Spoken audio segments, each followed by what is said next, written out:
विद्यार्थी मित्रांनो, आपण आज ग्रॅव्हिटेशनल ॲक्सलरेशन म्हणजे काय ते शिकूयात. तुम्ही ग्रॅव्हिटेशनल फोर्स पाहिलेला आहे. ग्रॅव्हिटेशनल फोर्स हे अर्थच्या सेंटरच्या दिशेनं असतं हे आपण पाहिलं. जेव्हा जेव्हा एखादं फोर्स काम करतं तेव्हा तेव्हा ऑब्जेक्टमध्ये ॲक्सलरेशन प्रोड्यूस होत असतं. न्यूटनच्या सेकंड लॉ ऑफ मोशनमध्ये आपण हे शिकलोय की कोणतंही अनबॅलन्स्ड फोर्स हे ॲक्सलरेशन प्रोड्यूस करतं. F=ma असं आपण डेरिवेशन काढलेलं होतं बघा. इथं ग्रॅव्हिटेशनल फोर्स आहे ते सुद्धा एक ॲक्सलरेशन कुठल्याही ऑब्जेक्टवरती, त्या अर्थच्या ग्रॅव्हिटेशनच्या कक्षेमध्ये येणाऱ्या कुठल्याही ऑब्जेक्टवरती अर्थ ग्रॅव्हिटेशनल ॲक्सलरेशन प्रोड्यूस करतं. फोर्स ॲक्ट होतोय म्हणल्यावर ॲक्सलरेशन निर्माण होणारच.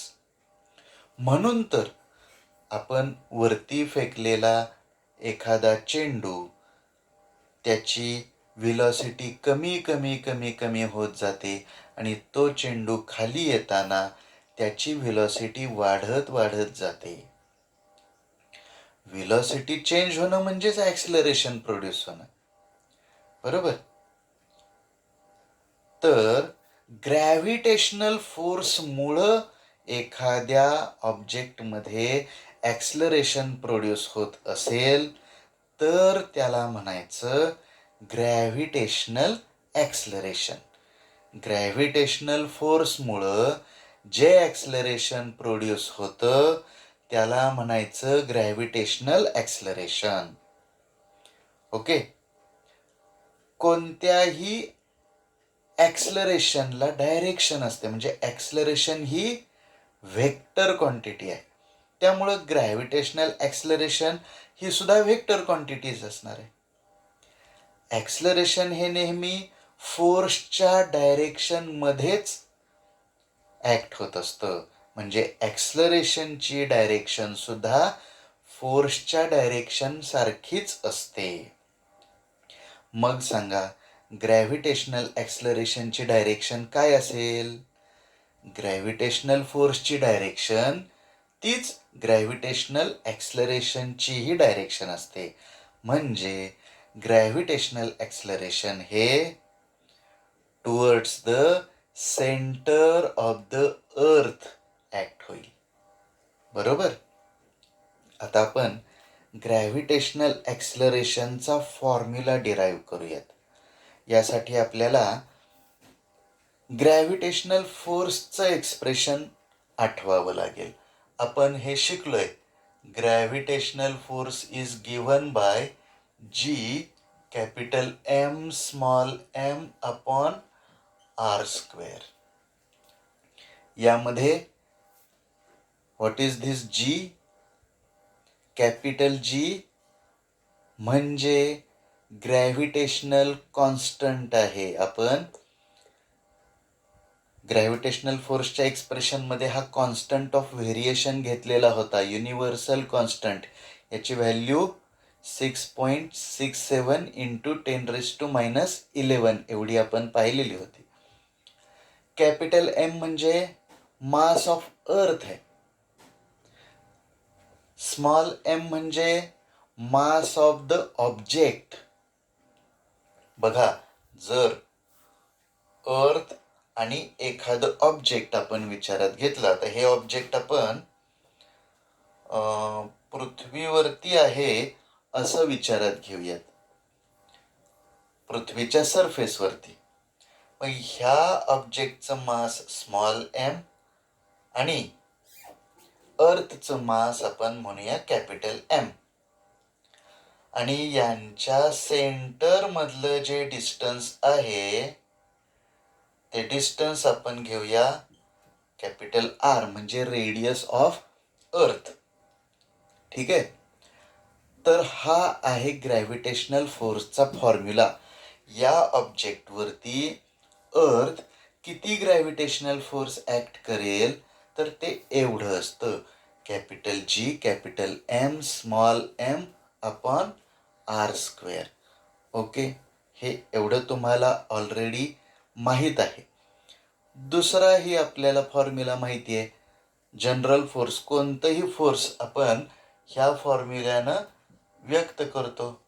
Mass into acceleration. बरोबर का? एखाद्या ऑब्जेक्टवरती ॲक्ट होणारं फोर्स हे त्या ऑब्जेक्टचं मास आणि त्या ऑब्जेक्टमध्ये असणारं ॲक्सलरेशन यांच्या प्रॉडक्ट इतकं असतं. या ठिकाणी आपण काय करूयात, ह्याला इक्वेशन 1 म्हणू, ह्याला इक्वेशन 2 म्हणू. हे ग्रॅव्हिटेशनल फोर्स आहे, त्याचा हा फॉर्म्युला आहे.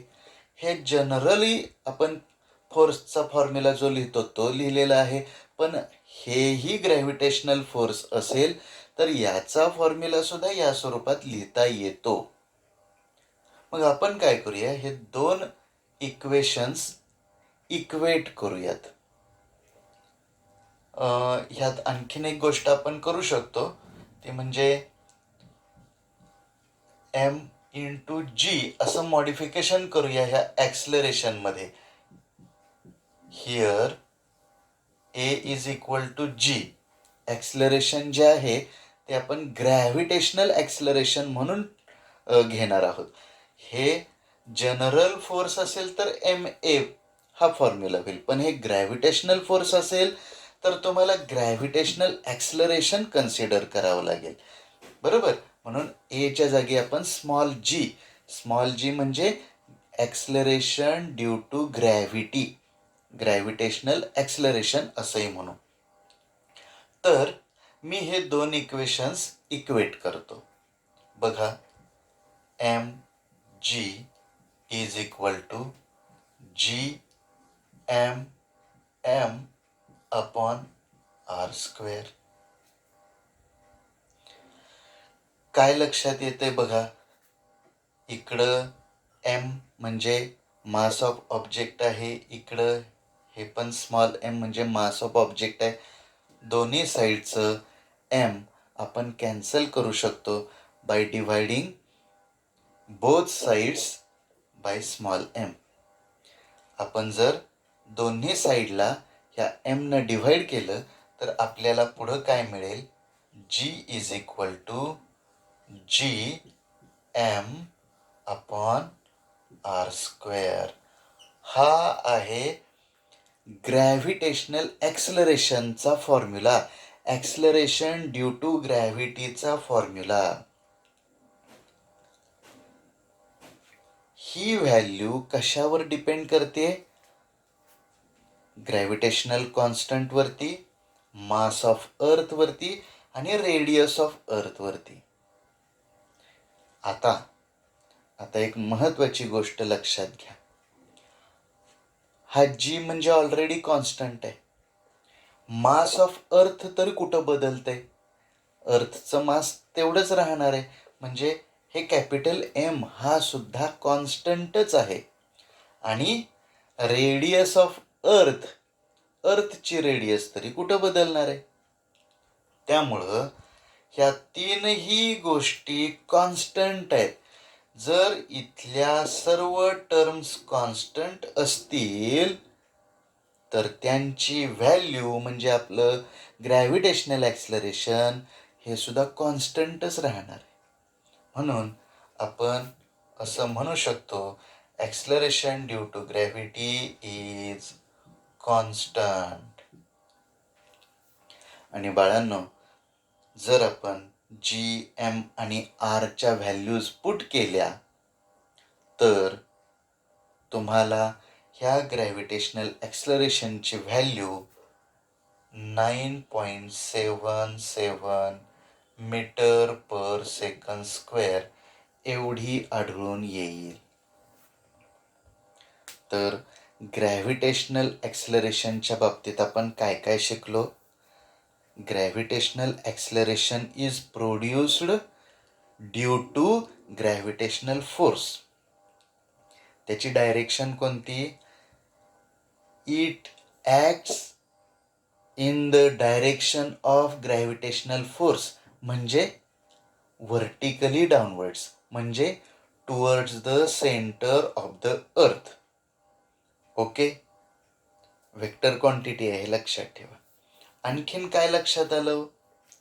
ग्रॅव्हिटेशनल कॉन्स्टंट हे कॅपिटल जी, कॅपिटल एम आणि आर या 3 कॉन्स्टंट टर्मवरती डिपेंड करतंय.